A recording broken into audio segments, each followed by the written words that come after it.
시장 상황이 급변하는 요즘입니다.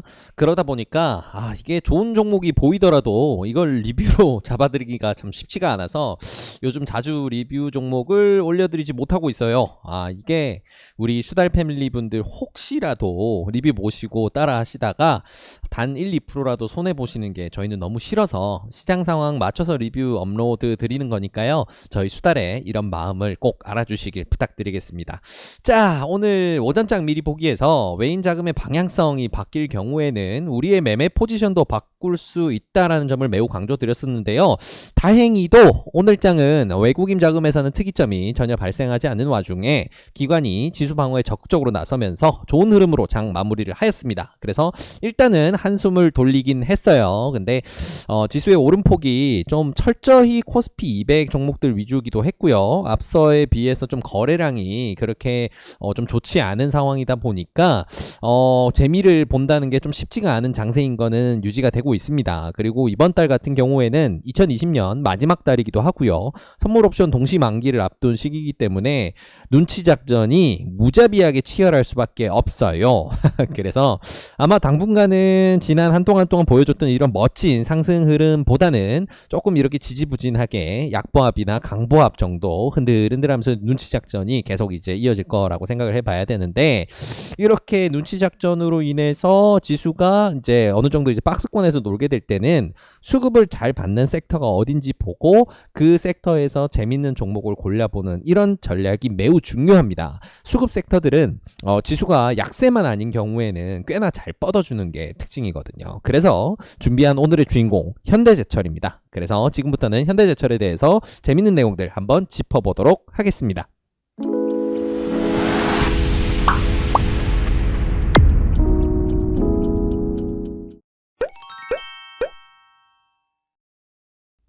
안녕하세요. 수익의 달인 수달스탁입니다. 2020년 12월 1일 특징주 리뷰 시간입니다. 자, 즐거운 12월 1일입니다.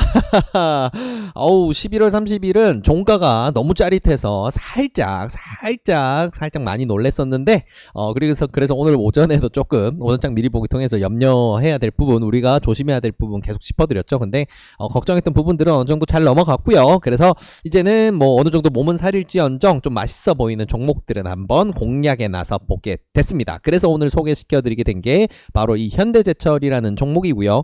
워낙 유명한 기업이라서 다들 알고 계실 거예요. 철강 섹터에서 뭐 빼놓을 수 없는 굉장히 이제 중요한 기업 중에 하나다라는 거 정도는 다들 알고 계실 겁니다. 이 종목 같은 경우에는 지금까지 리뷰를 한 번도 드리지 않은 섹터였는데 사실 굉장히 매력적인 타점이 앞에도 많았었어요. 근데 상대적으로 더 매력적인 종목이 많다 보니까, 그리고 좀 추가적으로 안정적으로 매매하실 종목이 많다 보니까 계속 후순위로 밀려서 소개가 좀 늦어지게 됐는데, 최근 구간 계속해서 굉장히 매력적인 포인트 많이 보여주고 있는 섹터고 그리고 종목입니다. 그래서 오늘 이제 본격적으로 함께 들여다보게 될 텐데, 일단 결론 먼저 말씀을 드릴게요. 현대제철을 우리가 지금 구간에서 공략하는 가장 중요한 이유는 섹터 호재가 발생하고 있고, 이 섹터 특이점이 지수가 약세만 아니라면 충분히 이 주가를 한 구간 더 밀어 올릴 환경이 되어 있기 때문입니다. 그래서 종목 자체의 타점이나 종목 자체의 매력도 있지만 섹터 강세로 인해서 수혜를 볼 분이 많기 때문에 선택한다는 게 가장 주된 이유다라는 거 좀 참고해서 생각하시면 좋을 것 같아요. 자, 일단은 몇 가지를 짚어볼 텐데요. 일단 섹터 부분입니다. 요즘에 11월 초부터 해가지고요, 삼성중공업을 비롯해서 우리나라 이제 조선업계들이 수주를 멋지게 추가적으로 또 하게 되면서 내년도 조선 시황이 굉장히 좋다는 거 다들 알고 계실 거예요. 그러다 보니까 지난 6월 달에 한번 이제 대형 수주로 인해서 조선 섹터들 한번 강하게 이제 슈팅이 한번 나왔었는데, 그때 다들 한번 경험하셨을 거예요. 이게 섹터에 자금이 흘러가는 게 순환매 형태로 해서 어떤 섹터 한번 강하게 밀고 나면 거기에 연관되는 다른 섹터에 또 강하게 밀고, 이런 식으로 이제 순환매라고 우리가 표현을 하는데, 자금이 이렇게 섹터별로 돌아다닙니다. 이게 돌아다니는데, 그때 흐름을 봤을 때도 정확하게 어떤 흐름이 나왔냐면 조선 쪽에서 그리고 중공업 쪽에서 먼저 강세가 나온 다음에 이 친구들이 충분히 발산이 나오고 나면 그 다음에 초강세를 보이는 섹터는 바로 철강주였어요. 그래서 지금 조선 중공업 섹터 같은 경우 경우에는 이미 최근 구간에 11월 초부터 해서 강한 발산이 이미 나온 상황이기 때문에 여기서 기술적 매매로 접근하는 건 위험성이 높다고 볼 수가 있겠죠. 그래서 고점 부담감을 느끼기도 하고 지수가 좀 애매하기도 한 상황이기 때문에 요거는 이제 직접 공략을 해 들어가는 조선 섹터보다는 다음 자금이 순환매되어서 흘러 들어올 가능성, 다음 섹터, 다음 주자가 될 가능성이 높은 철강주를 보는 게 지금 시점에서는 굉장히 매력적인 타이밍이에요. 그래서 좀 재밌는 이제 종목들의 흐름들을 보게 되면 이런 게 있습니다. 일단 뭐 현대제철을 볼 거지만 다른 중요한 것들을 좀 살펴보게 되면 철강 쪽의 대장주 같은 경우는 이제 포스코죠. 누가 뭐래도. 그래서 포스코 같은 경우에는 자 11월에 일단 11월 초에 조선주 강세 그리고 대형주 강세를 힘입어서 이렇게 쭉 올려놨는데 올려봤자 앞에 만들어놨던 박스를 한 구간 뚫어냈어요. 이제 11월 달에 이제 뚫어난 걸로 보면 요 구간을 뚫은 거거든요. 요 앞에 이제 매물대도 많이 두꺼운 구간인데 이 구간을 뚫어서 여기까지는 올려놨습니다. 24만원 구간까지는 올려놨어요. 그래서 이 구간에서 자리를 다지는 와중에 이제 조선주들이 그 사이에 신나게 슈팅을 이미 해버렸고 대표적인 게 삼성중공업이라고 볼 수가 있겠죠. 그래서 삼성중공업을 보게 되면 네 멋지게 엄청난 거래량을 동반을 해서 멋지게 이미 날려놨고요. 여전히 추세는 살아있는 상황입니다. 그래서 이제 이쪽 섹터 같은 경우는 이미 한 두세 구간 정도는 이미 날려버린 상황이라고 봐야 되는데 포스코 같은 경우에는 아직 이 친구 같은 경우는 이번 구간을 다지고 나서 재미를 하나도 보지 못했어요. 그래서 재미를 보기 위해서 혹은 이 친구들이 가지고 있는 오늘 특이점을 만든 이 구간 오늘 봉 같은 경우에 어제 같은 경우에는 지수 리밸런싱으로 인해서 패시브 자금이 크게 빠져나가긴 했는데 이걸 뒤엎을 만큼 강한 작은 흐름이 유입이 되면서 이렇게 상승세를 만들었다는 거는 이 윗구간을 본다는 의미로 우리가 해석을 할 수가 있거든요. 그렇기 때문에 우리가 이 부분을 보게 됐을 때는 철강 쪽 같은 경우에는 조선에 이어서 조선 섹터에 이어서 다음 주자가 될 가능성이 굉장히 높은데 철강 쪽 대장주라고 볼 수 있는 포스코의 추세가 이렇게 보여주듯이 이제 겨우 한 구간 올려둔 상태에서 자리를 다지다가 윗구간으로 다시 한 구간을 더 올리는 이런 추가 슈팅을 노리는 상황에 와 있구나. 그리고 이런 상황이 무르익는다라고 할 수 있는 게 오늘 특이점이 발생한 이제 조금 변두리 종목이라고 할 수 있는 철강주들 문배철강 오늘 상한가 갔거든요. 하고 또 재밌는 거 KG 동부제철 이런 종목들 오늘 상한가 갔죠. 이런 식으로 좀 철강주들이 특이점을 만들면서 한 구간을 다 함께 섹터 강세로 밀어올리기 굉장히 좋은 환경이 돼버렸어요. 자 그러다 보니까 아마 이제 지수가 약세로만 흐르지 않는다라고 한다면 포스코 같은 경우에는 최근 들어온 자금들과 함께 힘을 합쳐서 그 윗구간이라고 할 수 있는 약 28만원 선, 27만원 선까지 달리는 레이스를 좀 기대해 볼 수 있는 상황입니다. 자 그러면 이제 한 구간 거의 한 15%에서 20% 정도 되는 큰 구간을 이번에 공략을 하러 나설 수가 있는 상황인데 포스코로 공략하는 것도 굉장히 좋은 방법이 될 수도 있지만 상대적으로 구간을 덜 밀어 올린 녀석이 먹거리는 더 많이 남아 있을 수 있어요. 그래서 오늘 선택해서 소개시켜 드리게 된 게 바로 현대제철입니다. 네, 이게 결국은 결론이에요. 오늘 이 현대제철 우리가 가장 중요하게 들여다보게 된 이유는 방금 전에 말씀드린 부분이 가장 중요한 포인트입니다. 그리고 현대제철 같은 경우에는 포스코도 차트가 굉장히 비슷했었지만 11월 마지막 날에는 패시브 자금들이 좀 강하게 빠져나가면서 장 막판에 이제 분봉으로 보게 되면 보이거든요. 이런 식의 흐름 대형주에서 엄청 많이 발생했죠. 그래서 외국인 자금 이탈이 워낙 크다 보니까 아무래도 우리가 와 이거 까딱 조심해야 돼. 까딱 잘못하면 지수 전체가 그럴 수 있다고 조심을 했었는데 이 부분 같은 경우에는 리밸런싱의 영향이 굉장히 컸다라고 밖에 우리가 볼 수가 없는 게 오늘 그 이상의 자금이 다시금 밀려 들어오면서 추세를 다시 만들고 있어요. 이 말이 뭐냐면 이 친구들 같은 경우에는 지금 추세 이번 구간을 공략을 한다라고 했을 때 추세의 가장 중심이 되는 구간은 바로 이 구간이라는 겁니다. 32,000원. 일봉으로 봤을 때도 이 부분은 정확히 보여요. 이 친구들이 한 구간을 더 뚫기 위한 준비를 하는 물량을 쌓아서 다음 발산을 준비하는 과정에서 섹터 강세가 발생을 했을 때 발산이 발생한다라고 했을 때는 이 친구들은 32,000원을 다시 깨지 않을 겁니다. 뭐 지수가 강하게 하락한다든가 이런 의미 나온다면 결국 깨지게 될 텐데 그게 깨지는 경우에는 우리는 손절을 하고 다음 추세를 관망하면 되니까요. 그래서 우리는 지금 현대제철을 섹터 강세를 기대를 하면서 공략에 들어가게 되고요. 공략할 구간의 최하단선은 32,000원 선이다 라는 거를 생각해 볼 수 있는 포인트입니다. 자 그러면 이 친구가 어디까지 뻗을 수 있을지 생각을 해 봐야 되는데 일단 우리가 보통 항상 이제 목표를 잡을 때 가장 쉽게 밀어 올릴 수 있는 구간을 1차 목표로 잡게 되죠. 그렇게 했을 때 이 친구 같은 경우에는 발산이 시작되는 지점이 바로 35,000원을 돌파하는 구간부터 발생을 합니다. 이 사이에는 사실 저항이 그렇게 크지 않아요. 그래서 어제 이렇게 빼놨던 것도 사실 어느 정도 좀 쉽다라고 할 수 있는 수준으로 밀어 올려놨고요. 이 구간까지 올라오기 전에 앞에 이렇게 썼던 거래량에 비하면 턱없이 작은 거래량으로도 굉장히 좀 쉽게 올라가죠. 이런 거래량만으로도 굉장히 쉽게 올라가죠. 그래서 지금은 저항이 그렇게 크지 않은 구간인데 여기서 이제 한 구간 더 뻗는다면 이 친구는 35,000원을 돌파하는 시점에 좀 강한 슈팅이 나올 수가 있고요. 그렇게 해서 위로 올라간다라고 했을 때는 이 친구가 보고 갈 수 있는 구간은 4만원까지 보고 갈 수 있게 됩니다. 그래서 지금 구간으로 봤을 때 만약 이 구간까지 이 친구가 우리 예상대로 한번 밀어 올려준다라는 흐름이 만약에 완성이 되게 된다면 먹을 구간이 사실 굉장히 큽니다. 약 18%의 먹을 구간이 남아있는 상황이에요. 그래서 좀 급하게 공략을 해서 뭐 추격 매수로든가 이런 방향으로 갈 필요는 없고요. 만약에 이제 그 큰 흐름으로 공략을 한다라고 봤을 때 우리가 이제 공략할 수 있는 포인트는 이 35,000원 구간 한 번에 뚫어낸다라는 거를 우리가 확인을 하고 올라타는 것도 한 가지 방법이 될 수가 있고요. 아니면 지금 구간에서 평단을 최대한 32,000원에 가까운 구간까지 한 32,500원 정도까지 평단을 맞출 수 있으면 가장 좋겠죠. 그래서 이 정도 구간까지 해서 평단을 만들어서 35,000원 저항을 맞는 이 구간까지만 가더라도 좀 괜찮은 수익을 가져갈 수 있는 수준으로 공략한다든지 이렇게 큰 틀에서는 두 가지 방식으로 공략을 할 수 있다는 거는 참고해 주시면 좋을 것 같아요. 일단 우리 같은 경우에는 슈팅을 되게 했다가 들어가기에는 타점을 잡는 게 쉽지가 않아지기 때문에 지금 상황에서 최선으로 할 수 있는 타점으로 일단은 리뷰를 잡아드리도록 하겠습니다.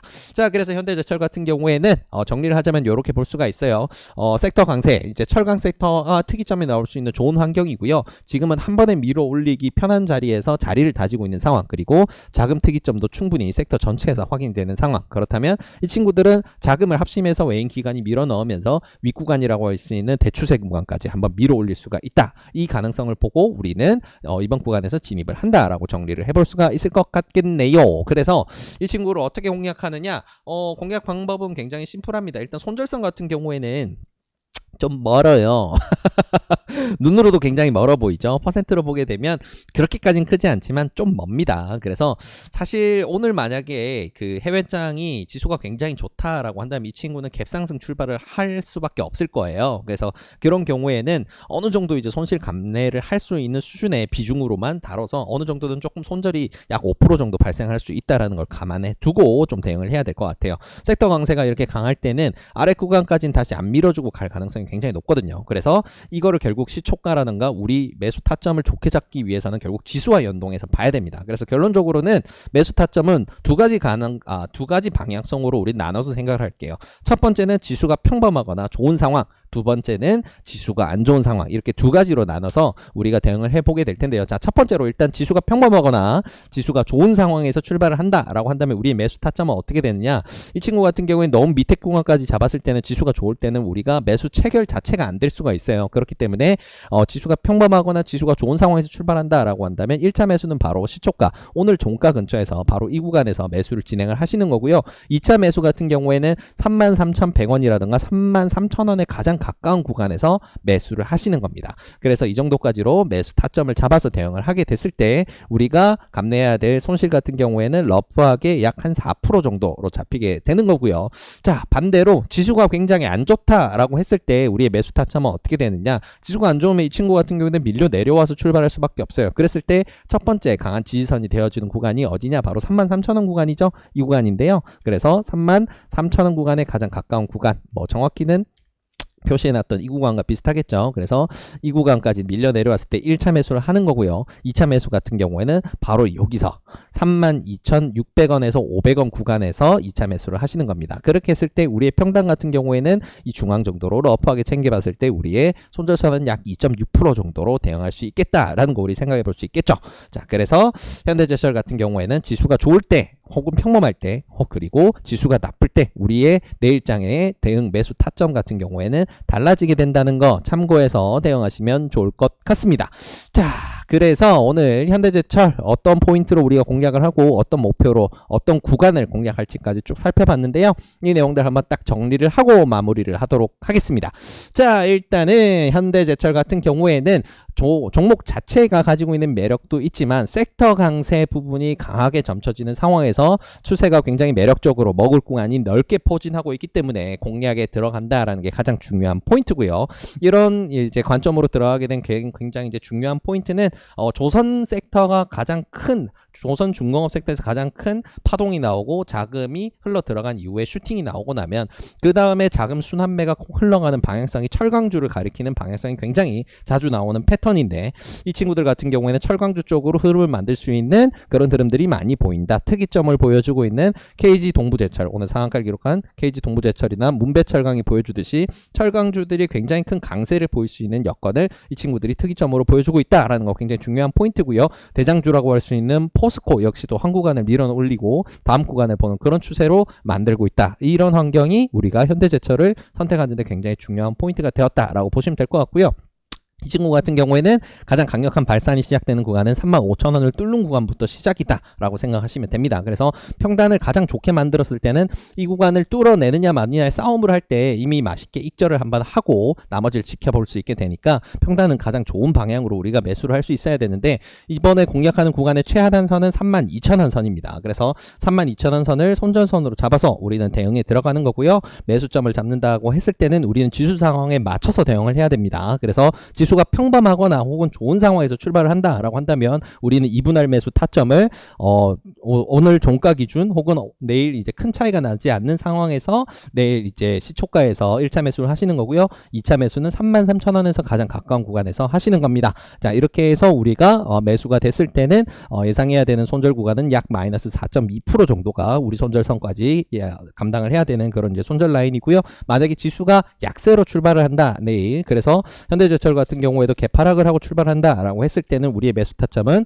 33,000원에 가장 가까운 구간에서 1차 매수, 2차 매수는 32,500원에 가장 가까운 구간에서 2차 매수. 그래서 우리의 손절 라인은 약 2.6% 정도로 대응하는 걸로 이번 구간을 공략을 한다라고 생각하시면 좋을 것 같습니다. 그래서 우리의 목표는 최종 목표는 4만원이지만 그 구간 내에서 수익을 주면 어느 정도 적절히 섹터의 흐름을 같이 살피면서 대응을 한다라고 생각하시면 좋을 것 같습니다. 자, 이렇게 오늘 철강 섹터의 굉장히 재밌는 특징, 오늘 발생하고 있는 섹터 강세의 요건, 이런 부분까지 함께 살펴보면서 재밌는 내용들 짚어봤는데요.